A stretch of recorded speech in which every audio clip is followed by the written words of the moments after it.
Hello YouTube.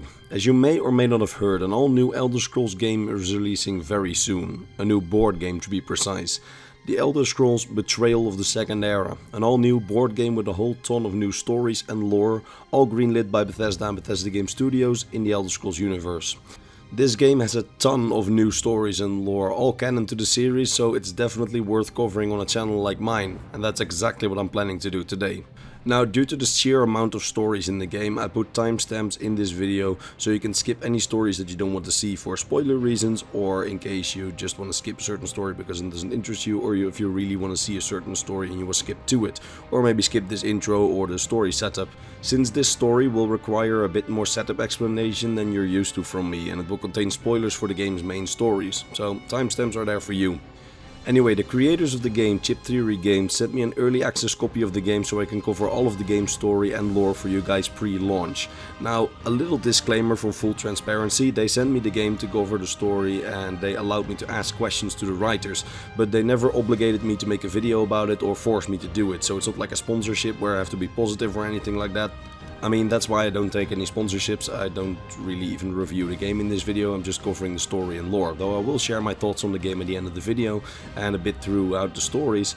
But to give you a short summary, yeah, it's pretty good and it's worth the time of any Elder Scrolls fan who also is a board game fan looking to have a good time in Tamriel. And the link is in the description if you do want to try it out. Anyway, without any further ado, let's roll the intro and let's get into the new game story.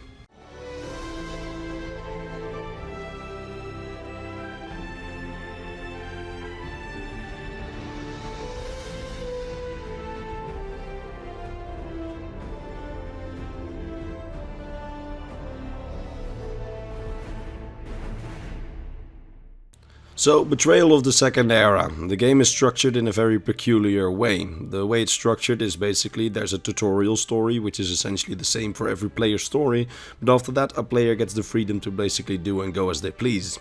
After the tutorial you can go to one of 5 provinces, either Cyrodiil, High Rock, Skyrim, Black Marsh or Morrowind, and within those provinces you can experience side quests and guild quest lines, and these guild quest lines essentially serve as the main quests of your different sessions of the game.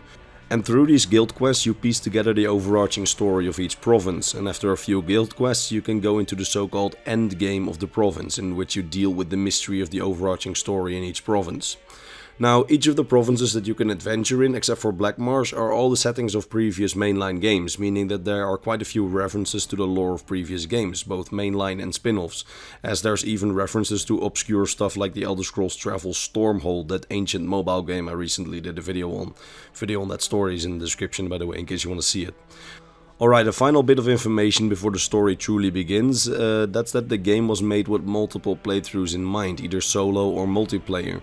So the different stories are meant to be, in lore, completed by different heroes. So not one character plays every story, as sometimes stories even influence one another, and the actions of a hero in one story can even be seen in another.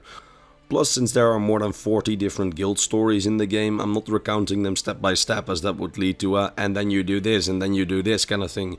Rather, I'm recounting the overall story of each province and general themes of the guild stories. And I will recommend some of the stories for you to play, as I have some favorites. Alright, let's begin with the tutorial. So, the tutorial starts with you, the player, rotting away in a prison somewhere in Tamriel during the Three Banners War of the Second Era. After a few days of being imprisoned, a mysterious red guard approaches you in your cell, introducing himself as Boardgame, who tells you that he's a member of a group called the Outer Watch. Now, the Outer Watch is this game's new faction, which are essentially a group of warriors and other individuals who banded together to assist communities of people in a time of chaos on Tamriel. You know, stop people from being extorted by occupying soldiers, expose political corruption in times when local guard units are understaffed due to conscription for the war effort, that kind of thing. Boardgame tells you that he is at your cell because his group sees potential in you, and he wants to free you from prison because he thinks that you've either been imprisoned unjustly or that you learned from your previous mistakes. Either way, he is pretty sure that you can do a lot of good for Tamriel, and with the myriad of problems plaguing the continent at the moment, Tamriel could definitely use a hero like you. Considering that this game was made for multiplayer and the adventures are meant to be experienced by different heroes, I personally kinda like that the tutorial implies that the Outer Watch and Boardgame just go around the different prisons of Tamriel and free the people that they think could do good for Tamriel, hoping that they will eventually join them in the Outer Watch, or will do something good for Tamriel on their own initiative. And I say that because Boardgame never forces you to join the Outer Watch if you don't want to, as you can work for any of Tamriel's guilds during the story. Now, before letting you break out of prison, Boardgame gives you a final parting warning. He says that he and his group are aware of a great danger that's facing Tamriel, because one of the founding members of the Outer Watch has gotten disillusioned with their mission and has gone rogue.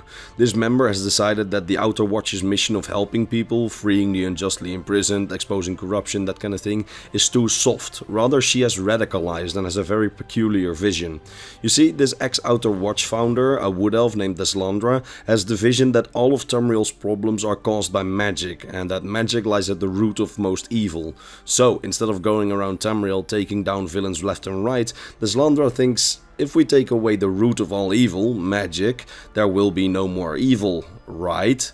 It will be the great leveler, keeping the magically powerful from preying on the weak. So her goal has become to sever the mortal plane's connection to Aetherius, where magic comes from, and the Daedric planes, where Daedric summonings come from, calling this the Great Nullification, after which all will be equal again.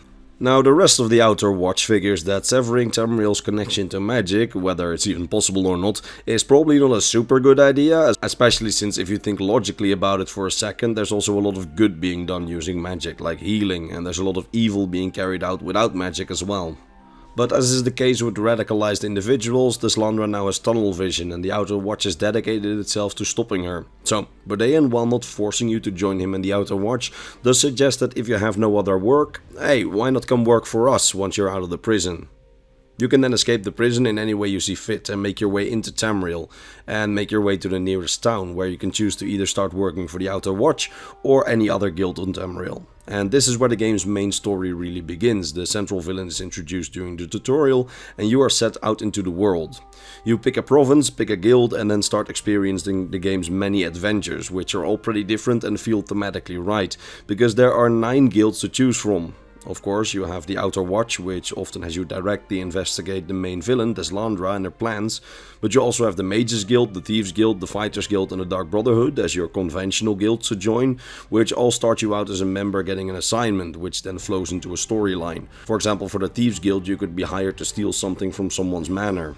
That mission then turns into a short line of quests in which you undertake said heist, or discover something about a character, or discover that you've been set up or double-crossed, forcing you to deal with that, or your mission objective ends up changing altogether due to the story reveals. It's kind of hard to explain this with so many different quest lines, as all are different, just like the guild quest lines in the video game, so you can't really generalize them. Now, these stories don't always link to the main plot. Sometimes you are directly on the trail of Deslandra and her followers, who are called the Soldiers of the Void. And sometimes you experience a story completely unrelated to the main story, which then either leads to another questline, which eventually has you set on the path towards the main villain, or it has a connection to the main villain only at the very end of the story. For example, you could go after a magical artifact for one of the guilds. The story of how you get said artifact and the story of said artifact is completely separate from the overarching story, but then in the final quest you, for example, find out that the Soldiers of the Void and Deslandra were also searching for the artifact, giving you a way to start investigating the main villain for the board game's endgame. I was kind of split on this concept at first when I played through the game myself for the first time, before properly starting to document all the stories in the game, but after going through the stories I have to admit that I think it was a good choice not to make all the guild stories related to the main plot directly, simply because it ended up giving me way more fun creative stories to go through, while I think that if all 9 guild stories always directly involved some plot of the main villain, that would quickly get pretty stale and there would not nearly be as much replayability, because every time you would then return it would be like, not again. Because for the dedicated player there's a lot of replayability here due to the sheer volume of stories. And you may have picked up on it while I just said it, but I said 9 guilds, because next to the Outer Watch, the Thieves Guild, the Mages Guild, the Fighters Guild and the Dark Brotherhood, there's also the Psijic Order, in which you are usually a member who is being sent out to either investigate strange magical anomalies, or a member sent out to provide a local ruler advice on how to deal with a local magical anomaly. Now then, there's also the Undaunted, essentially Tamriel's loosely teamed up treasure hunters. In those guild quest lines you are usually after some local treasure, and that search for the treasure then spirals into a storyline. Then there's also the Eyes of the Queen, the second era Altmerry Dominion secret service led by everyone's favorite Khajiit Razumdar. And in those quests you usually try to sabotage any of the other alliances in some way or conduct spy work. And finally there's the Circle of Champions, essentially Tamriel's gladiators, in which you participate in gladiatorial matches all around Tamriel, with usually there being some plot behind the scenes of the matches in which you get involved. All of the stories feel pretty thematically right, as in the Thieves Guild you feel like a thief, and in the Sigic Order you really feel like a powerful mage coming to solve issues, and in the Fighters Guild you really feel like a hired mercenary. Now, the fun thing here is that these stories also overlap, as again they're all completed by different heroes. Essentially this means that in a heist quest for the Thieves Guild you may try to steal an object from a vault, but that vault is protected by the Fighters Guild, meaning that that Province Fighter Guild questline usually has you plan to protect said vault and face up against the thieves trying to break into the vault. That was pretty cool to find out, not gonna lie, because I accidentally actually got 2 of these interlinking quests in my 2 playthroughs, which was really cool. Anyway, that's essentially how the guild stories are set up, and during those stories you often discover parts of the overarching story. Now, I went through all of the stories, and I'll give you the overarching stories for each province, as that's where the most interesting lore can be found.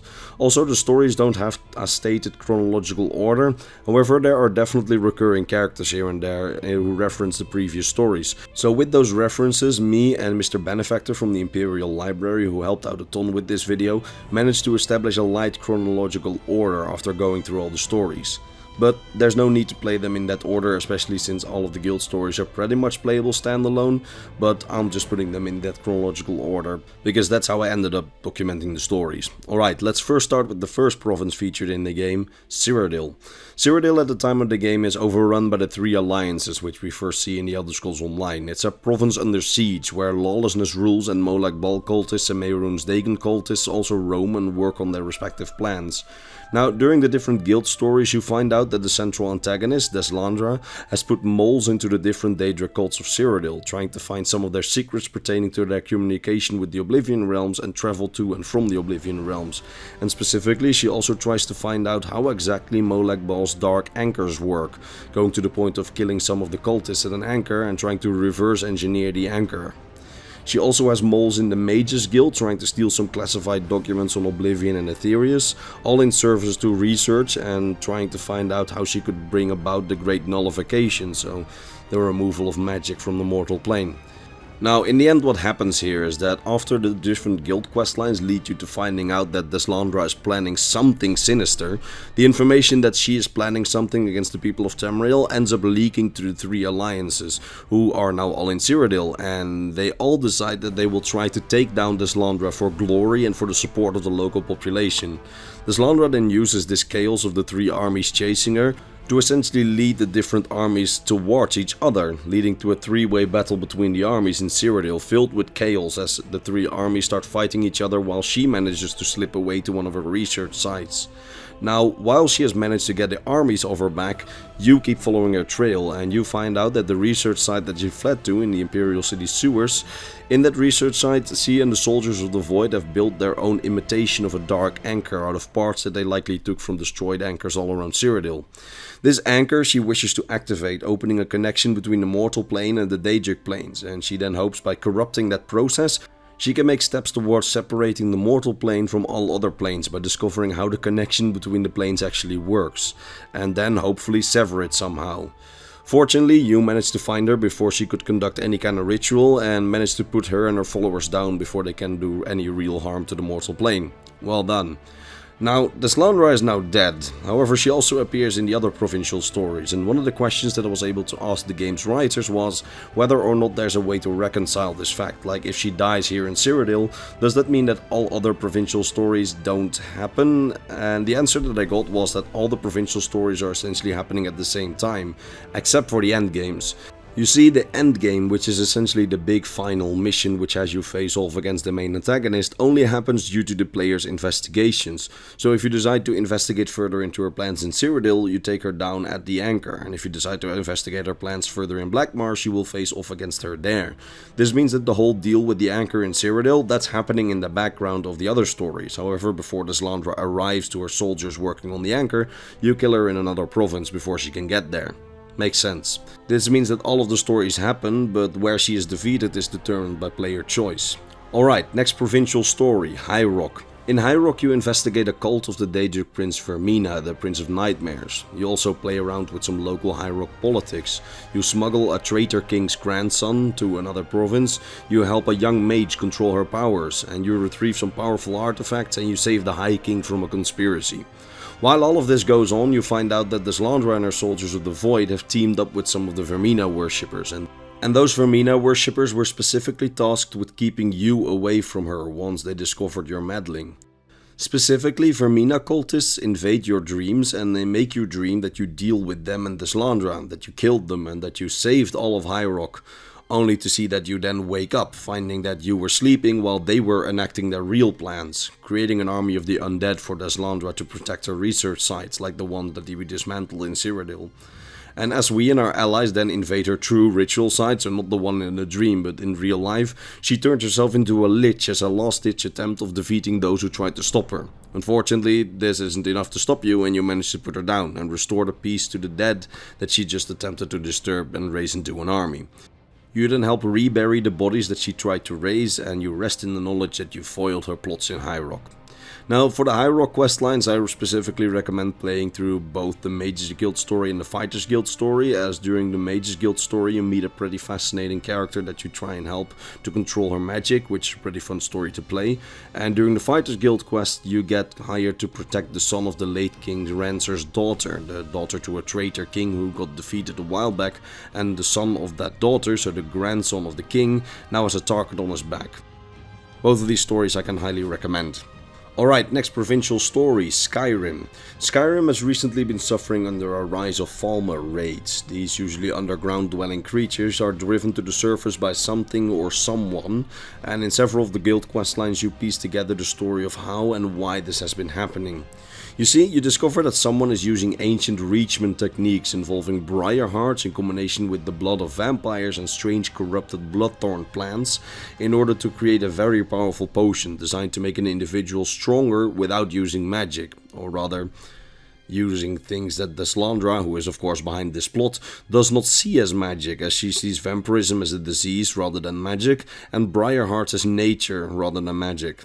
Now it's revealed that she was working with some vampires who she had deceived into working for her by promising them land in her new world, and she had also turned herself into a vampire to give herself a long life without magic for the post-magic world, and she then brewed that potion to make herself even more powerful in a post-magic world in order to control any evil which may still arise, and to make sure that society is upheld in a world without magic.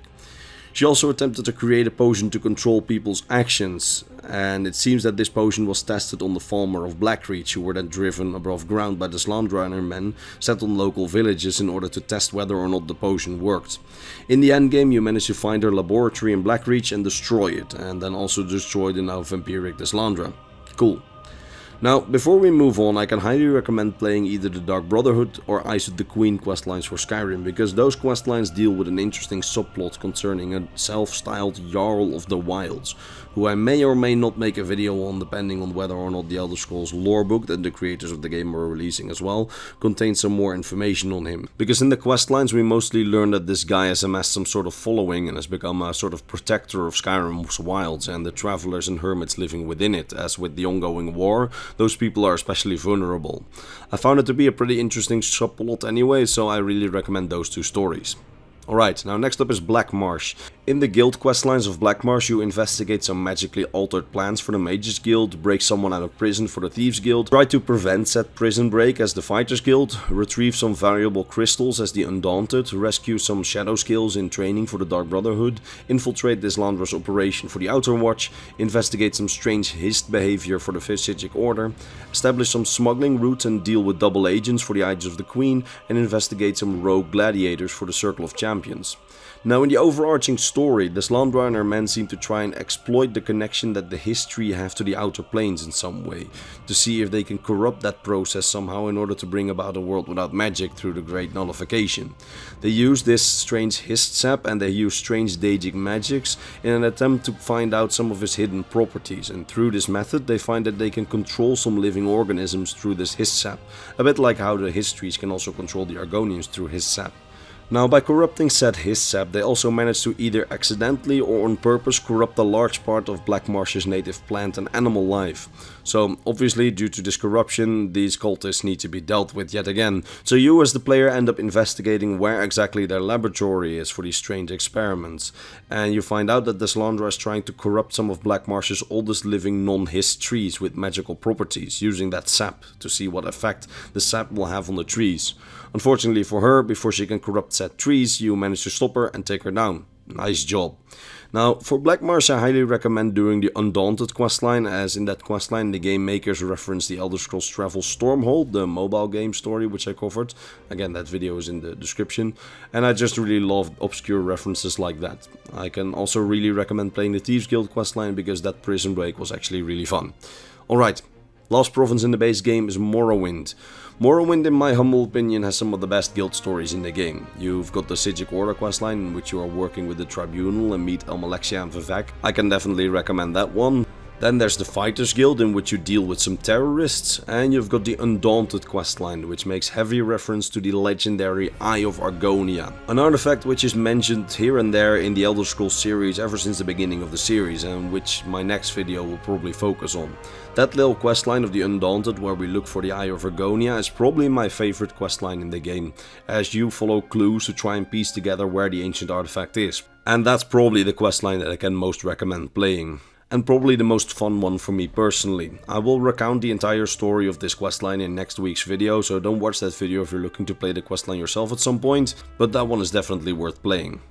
Anyway, during the guild stories you end up finding out that Deslandra and her soldiers of the Void are stealing ancient Dwemer artifacts, specifically still working automaton parts, which would be significantly upgraded to normal Dwarven Centurions and would have the power to close down Oblivion Gates single-handedly. They're looking for all kinds of things which can help upgrade the Centurion and give it enough power to overwhelm their enemies and take the fight to mages all around the continent. That's also the only loose connection that the main plot has to the Eye of Argonia subplot, as the Eye kind of has all sorts of strange properties assigned to it in the legends about it, and Deslandra and her men are therefore also looking for the Eye, hoping to find out whether it could help them upgrade the Centurion. Now we end up finding Deslandra and her men in an ancient Dwemer workshop where the Dwemer used to build the automatons. There the soldiers of the Void and Deslandra are constructing the Centurion, and it's your job to take them down and make sure that the Centurion never sees the light of day. And of course, after a hard mission, you succeed, and Tamriel is once again safe and Deslandra lies dead for the final time in the main game. And I say main game because the game has several planned expansions, one of which, the Valenwood expansion, will be available near launch, but unfortunately I don't have an early copy of that, so I can't go over the story of that. But I'll probably make a video on that one at some point as well, when I get my hands on it, as so far I really enjoyed the game, and I kinda want more of it now. So, I'm very curious to see the expansions personally. Now, as for the game itself, like I said, I enjoyed it. It's very clear that this game is made to be very replayable, with new stories to find every time that you play it. And I have to say, I personally really enjoyed the guild stories. And I say guild stories because I haven't done that many side quests. And while it's nice to have an overarching plot, and that plot was usually pretty good, I felt that the guild stories most of all make this game the gem that it is. Now I will make some separate videos on the better guild stories later on, with one on the Eye of Argonia, which is a subject that I wanted to talk about for years but never had enough lore on it, following next weekend, and probably some others later on during the month and maybe during the year. Now, not all of the stories in the game are absolute winners, but I can guarantee that each province definitely has some gems, and if you like board games, either solo or with one or two other people, and are looking for a good time in Tamriel, I can very much recommend the game. Though if you end up getting the game, my personal recommendation is to play at least up to and including every province endgame at least once, as that way you will get probably the most enjoyment out of the game, considering there are so many stories in the game, and by just playing one you miss out on 90% of the story in this game. Although just playing one session and doing the individual guild stories is also a fair way to play the game if you don't want to bother with the overarching narrative, as again the vast majority of the guild stories can be played on their own perfectly fine, and most range from pretty good to really good. Again, play Morrowind's Undaunted questline, please. Do it for me. It's good, just trust me. Alright, now with that being said, thanks to Chip Theory Games for providing the early access. Link to the game is in the description if you want to check it out. Again, I can recommend it. Also a thanks to them for not forcing me to say anything that they want me to say, as I tend to get a lot of emails with sponsorships and free stuff proposals where they basically give you a whole script, and I really despise those kind of companies. So the fact that they were willing to let me cover the story on my terms, no strings attached, was really nice. Anyway, Thank you for watching the video. I do hope that I managed to teach you something new about the Elder Scrolls lore today. And I probably did, I feel confident saying, since the game isn't officially out yet. But still, leave a like if you liked it. And that's usually how YouTube determines whether or not my content is worthy, so that's probably a good idea. Now, a quick thank to my Patreon supporters who you see on screen. Normally I give the top a vocal mention, but my voice is just dead. Let me go. I'm sorry. Thank you to the patrons for making this all possible. Thank you to Chip Theory Games for making it possible. But you may have heard my voice sounds like a wood chipper, so I'm going to lie down for a bit. See you later.